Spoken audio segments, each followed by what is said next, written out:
Gising na pala ang anak sa mayaman. Mabuti nagising pa kayo. Tanghali na naman ang bangon ninyo. Kaya nababad na naman ang mga mata ninyo.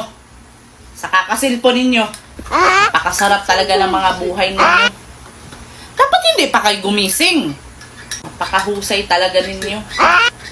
Pagkagising ninyo, lalamon na lang kayo. Tapos ngayon maghahanap na ng kakainin. Kaya nagutom na.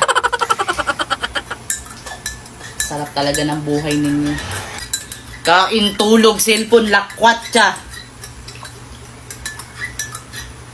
Paghusayan ninyo yung estilo ninyo. Pagkagising, tutunganga. Oh, ba't nagtunga ka pa? Hindi ka pa kakain?